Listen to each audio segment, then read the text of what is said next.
welcome. My name is Maddie and I'm a clinical counselor at the PUC Sylmar Complex. My name's Olivia and I'm a clinical counselor at Community Charter Elementary School. And today we're going to be presenting on self-care in the time of the coronavirus. So for parents, prioritizing your own well-being benefits your whole family. When you're a parent, self-care can sometimes slip to the bottom of the list, but self-care isn't really a luxury, it's essential. It's really important that we practice our own self-care in order to be of service to our family. And during this stressful time when children are at home, stress is running high, it's really more important than ever. So we're going to give you some tips and tricks to practice self-care throughout the time of the coronavirus. So tip number one is to make time for yourself. So right now it's kind of hard to do our daily routine or like normal personal time that we had. Maybe it was going to the grocery store by ourselves or running errands, what have you, or just kind of like that alone time in our car, to and from work, to and from picking the kids up from school. So right now it's really important to be creative with your own personal alone time and find what works best for you. So for some people it might be like changing your mindset on taking a shower. So maybe before this pandemic, taking a shower was just part of a chore or a task that you did for the day. But now maybe rethinking that and thinking, wow, I get time to take care of myself, and it's your alone time to be able to close the door, lock it, be with your own thoughts or be with no thoughts at all, and be able to have that moment for yourself. So it's important to also know that you don't need to constantly be with your kids 24/7, that you are totally able and allowed to have a breather from your significant other, from family, from friends. So definitely just be creative and think about maybe walking your dog or having your morning coffee when nobody's awake yet, and taking that time to really just soak in your own personal time. Okay. Prioritize healthy choices. So the added stress and lack of structure can be really difficult for most of us, right? It's very easy to slip into some unhealthy habits that feel good in the moment, but may not be good for us long term, right? So maybe all of us are drinking a little bit more than usual. Maybe we're eating fast food, ordering out more because it's difficult to keep up the routine that we did prior to the coronavirus. But it really is important to prioritize healthy choices in this time.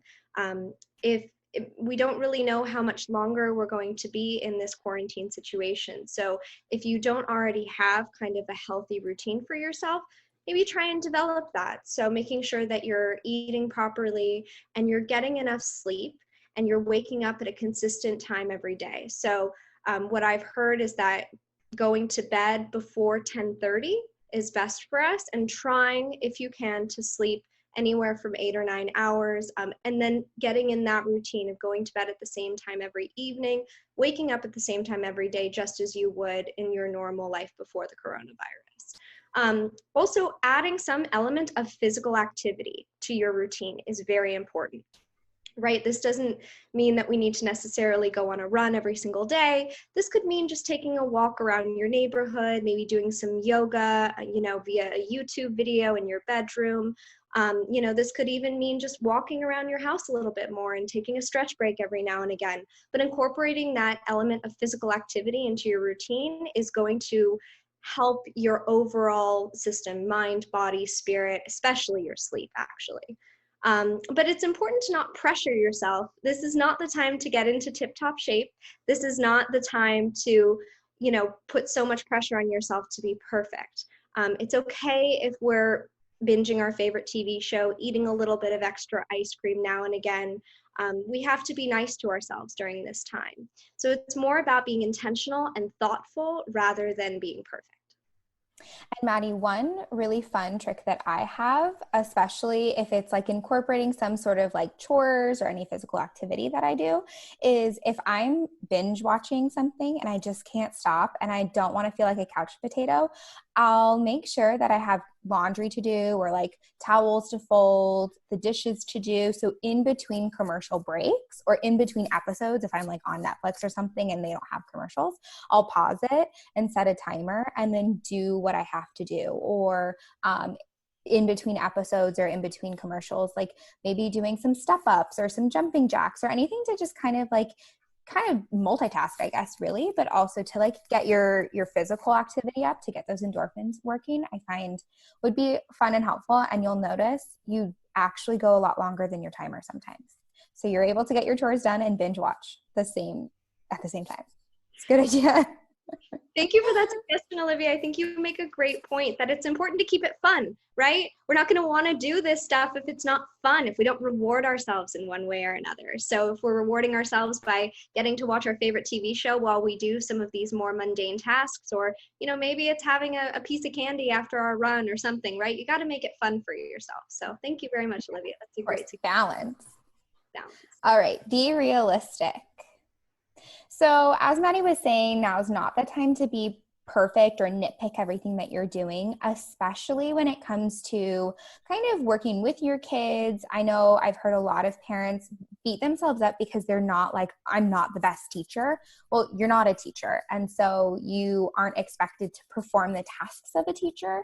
So just to kind of release that trouble and that worry, because it can really harvest a lot of anxiety or perfectionistic kind of characteristics inside of you that just aren't the healthiest. So right now it's really important to also avoid burnout by setting realistic expectations and giving yourself time to meet them. So if you have to do the dishes and like everything needs to be spotless and clear, it's okay to do it over a period of time. Dishes shouldn't be sitting there for a week, but it's okay to let it sit for a day and to not have the house in tip-top shape or the kids to be looking perfect, and to wear your jammies or your sweats for a day is absolutely okay. And to practice self-forgiveness and compassion is really important as well. These are unprecedented times, and so there's no guidebook on how to perfect coronavirus at home. And so it's really important just to try your best and laugh at the mistakes that you make. And if the spaghetti somehow got burned, or I don't know, if anything happened, that it's okay and life will go on. So definitely cut yourself some slack.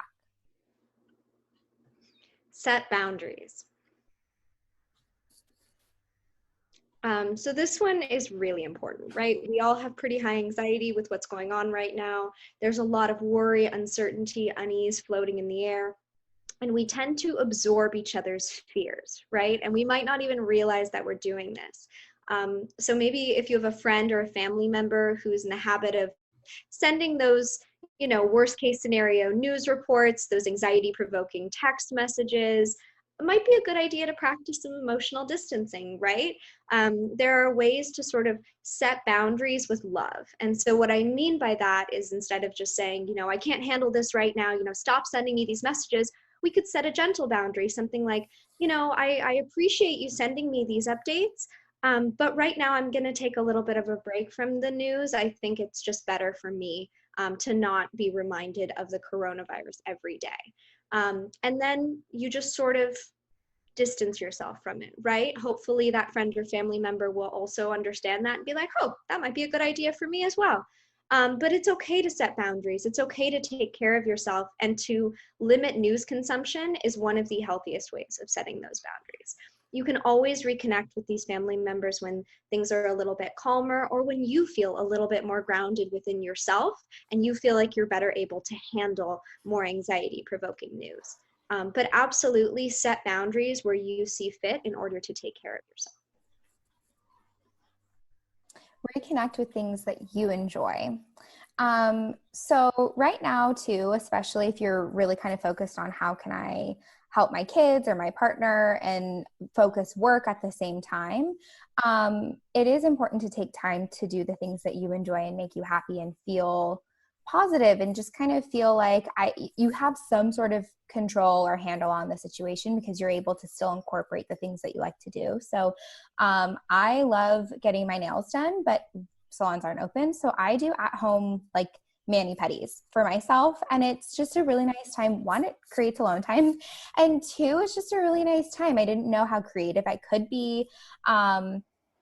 It's also really cool to try different hobbies and activities. I know a lot of people are building really cool stuff right now, like homemade kitchen tables and getting like the whole family involved. So it's a really cool time to try those activities and hobbies that you kind of put on the back burner, or like, oh, I'll save that. I'll try that another day. And now it's a great time to try it because we've got nothing really else going on. And so especially like I am notorious for saving cooking recipes that I never actually get around to. And so now I have this time to be like, I'm going to try that cool recipe that I saw, and exploring the things out there that you were interested in is really helpful during this time to help you kind of focus on something a lot lighter and brighter as well. And then also to remind yourself to be kind to yourself and to stay calm. It's okay to have your breakdowns. Everybody has their breakdowns. Cry if you need to cry. Scream if you need to scream. I love either going somewhere outside where I know like nobody's around and I could just like scream. It's so cathartic for me. Or I could like scream into my pillow. Like do what you need to do and do what makes your body feel right. So let's say you kind of just need to take that nap. Know that it's okay to take that nap at 1 p.m. It is okay. We've never kind of experienced this before. And so to just not be so harsh on what you're expected to do and find time to do something. And if you want to do something at 1 p.m., it's absolutely okay to do. So thank you all very much for listening to our presentation on self-care during the coronavirus. We will be available afterwards if you have any questions at all. And I would recommend to everybody, if this concept of self-care feels a little bit unfamiliar to you, just to go online and just look up self-care and some suggestions for self-care. Pinterest has a lot of great suggestions for self-care, just to get your brain flowing, brainstorming different ideas and what would work for you specifically. So thank you very much for listening, and we hope you have a wonderful day.